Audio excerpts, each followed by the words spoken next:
Have you ever lived a life that looked perfect but felt wrong? A job everyone praised, a lifestyle people admired, yet deep down, you knew. This isn't you. You see, most people don't live their dreams. They live the dreams their parents wanted for them, their society expected of them, or the ones they thought would make them look successful. But what happens when you finally stop chasing their dreams and start listening to your own? By the end of this story, you'll learn how one man stopped running after approval and finally found peace, purpose, and power. Meet Daniel.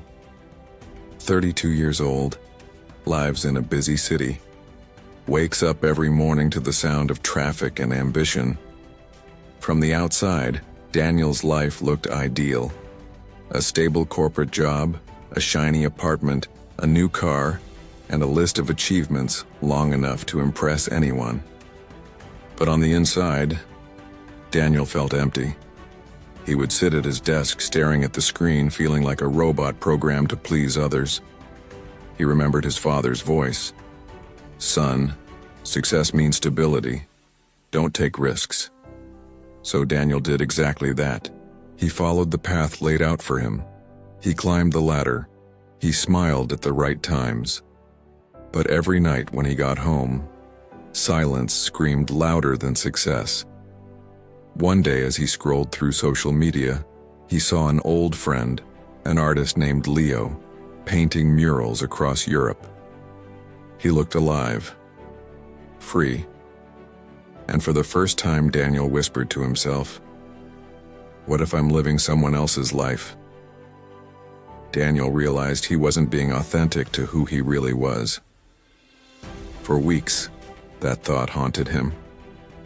At work, he began noticing how everyone around him also wore invisible masks, pretending to be okay, pretending to love the routine. He tried to ignore it.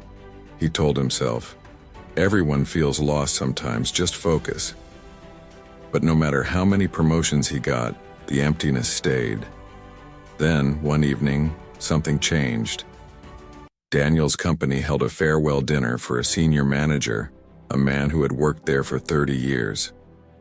Everyone clapped, smiled, and said, "You had an amazing career." But when Daniel looked at the man's eyes, he saw sadness, a quiet kind of regret. After the party, Daniel approached him and asked, "Sir, are you happy about retiring?" The man sighed and said, "I don't know. I gave my life to this job, but I never gave my heart to what I truly loved." That night, Daniel couldn't sleep. He kept hearing those words, "I never gave my heart to what I truly loved." The next morning, Daniel went for a walk in the park, something he hadn't done in years. He sat on a bench and thought about his childhood, how he used to draw, sketch, imagine stories. He remembered that he once wanted to design things that made people feel. That's when it hit him. He had spent his life chasing security, not meaning. In that quiet moment, Daniel had an epiphany. He was living to impress, not to express. But change is never easy. When he told his parents he wanted to leave his job and study design, they panicked. "Are you crazy? You're throwing your future away." When he told his friends, they laughed. "Bro, you're too old to start over." Even Daniel's own mind became his enemy, whispering doubts, fears, and guilt. But somewhere deep inside, another voice began to rise, a voice that said, "You owe yourself the chance to live your truth." So Daniel decided to take one small step, not a leap, just a step. He enrolled in a weekend design course. Every Saturday, while his colleagues slept in, he sat in a small classroom surrounded by colors, creativity, and curiosity. For the first time in years, he felt alive. He wasn't earning much yet.